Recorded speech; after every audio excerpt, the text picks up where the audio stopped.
Hi అండి అందరికీ.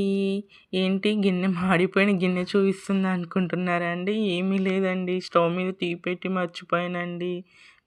వేరే వర్క్‌లో పడి ఇటు ఇది మర్చిపోయానండి. మన ఆడవాళ్ళంతా ఇంతే కదండీ! ఒక పనికి వెళ్తే ఇంకొక పని మీద మనకి అది ధ్యాస ఉండదు కదండీ! సో, ఇది ఇప్పుడు ఎలా క్లీన్ చేసుకోవాలన్నది చూపిస్తానండి. ఒక స్పూను సర్ఫ్ ఏసుకోవాలండి ముందుగా నేను వీడియోలో చూపిస్తున్నట్టుగా. తర్వాత బేకింగ్ సోడా యాడ్ చేసుకోవాలండి. ఇప్పుడు వైట్ వెనిగర్ ఉంటుంది కదండీ! సింథటిక్‌ది. అది ఒక మూత యాడ్ చేసుకోవాలండి. చూసారా దాని రియాక్షన్ ఎలా వచ్చిందో చూసారా అండి?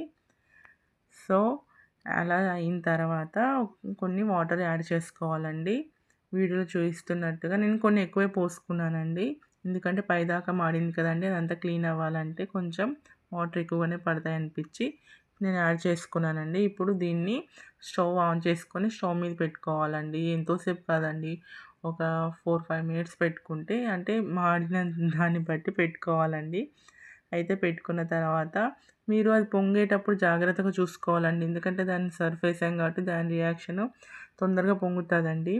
అందుకని చూసుకుంటూ ఉండాలండి. ఒకసారి స్పూన్‌తో కూడా మధ్యలో ఒకసారి కలపండి. ఆ సైడ్స్‌కి ఉన్నది కూడా కొంచెము ఇట్లా రాలిపోతుందనమాట. సైడ్‌కి ఉన్నది ఊడిపోతుంది. సో, మధ్యలో ఒకసారి కలపండి.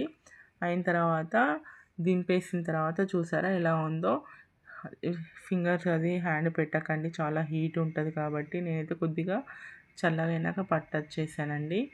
దాన్ని కొంచెం నీళ్లు వేడిగా ఉన్నట్టే క్లీన్ చేసుకుంటే మంచిదండి. ఏదన్నా జిడ్డు ఉన్నా కూడా నీట్‌గా క్లీన్ అవుతది. స్టీల్ స్క్రబ్బర్ అక్కర్లేకుండా ఇప్పుడు నేను చూపిస్తున్న స్క్రబ్బర్‌తో కూడా క్లీన్ చేసుకోవచ్చండి. నార్మల్ స్క్రబ్బర్‌తో ఎక్కువ శ్రమ లేకుండా మనం శ్రమ పడకుండా ఈజీగా అయిపోతుంది కదండీ! చూసారా గిన్నె ఫస్ట్ ఎలా ఉందో అలా ఉంది కదండీ! నీట్‌గా ఎలాంటి జిడ్డు మరకలు కూడా లేవు చూడండి. ఈ వీడియో మీకు నచ్చినట్లయితే అండి like, share and comment and subscribe చేయండి. ప్లీజ్ అండి. మీరు ఇచ్చే లైక్ మాకు ఎంతో బూస్టర్ డోస్ లాంటిది కదండీ!